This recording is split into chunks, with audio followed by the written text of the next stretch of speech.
New Jersey Governor Chris Christie has said in the past that he was not interested in running for president, but the Republican is now expected to make an announcement this week that could reverse that decision.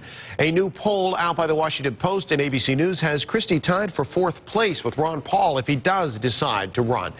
They're both only a few points behind Rick Perry. Joining us now, Jonathan Strong, staff writer with Roll Call, to break down the race. First, I want to talk about an article that you had recently about truancy in the House, and this involves a lot of the candidates that are out there. What's the deal?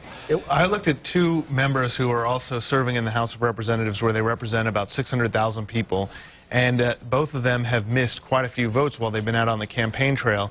But Michelle Bachmann is the worst offender. She's only been there for 54% of the votes, and none of them in the whole month of September. Wow.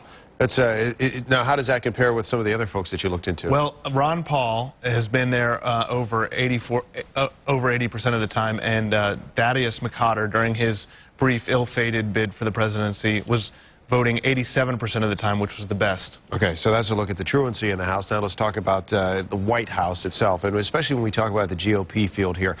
Chris Christie, we just talked about this, whether or not he may run or not. Will he run? Is he in or out? He is apparently consulting with his family. The news from the last couple of days is just how difficult it will be for him to get in at this late stage. There's been some people who've looked at the number of the candidates who've gotten in late like this. None of them have gotten the nomination in the past. When we look at history, getting that campaign up and going is very difficult, when you try to do it overnight like this. Do you think it's just because, he had the famous quote where he said, nothing short of suicide would get people to believe that he's being serious and not running. Do you think that his interest now, if he would reverse that decision, is just because we've had so much movement among the GOP candidates so far? Well, clearly there's a segment of the Republican electorate that's clamoring for more voices who are kind of unsatisfied with the choices that they have. So you see that, and I think Christie has a big problem, though, if he runs, when you refer to those quotes, because he said he's not ready to run for president. Right. So what is he, if he's going to run for president now, what does he do about those quotes? Right. If we take a look at the polls now, and if you look at the average polls on the GOP side, you still have Mitt Romney ahead of Rick Perry and then Herman Cain. Now, Herman Cain's gotten a lot of support lately. Rick Perry seems to be going in the opposite direction. Let's talk about Herman Cain first of all. Of course, he's been pushing this 999 plan when it comes to taxes.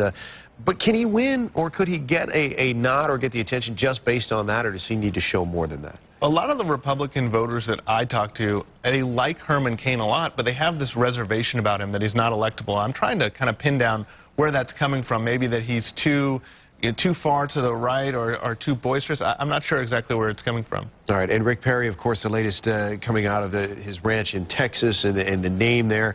How much is that going to hurt him? There's 2 effects that you have to watch out for.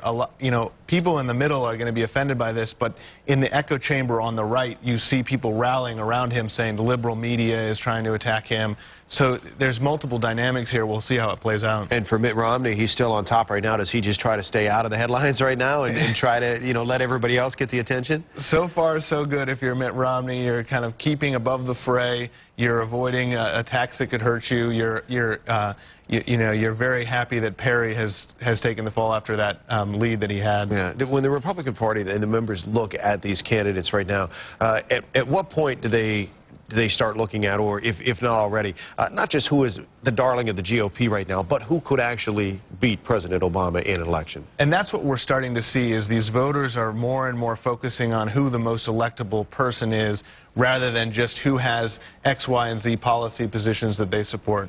All right. More to come. Jonathan Strong, Roll Call. It's always good to see you, Jonathan. Thanks. Thanks very much. Got it, Allison?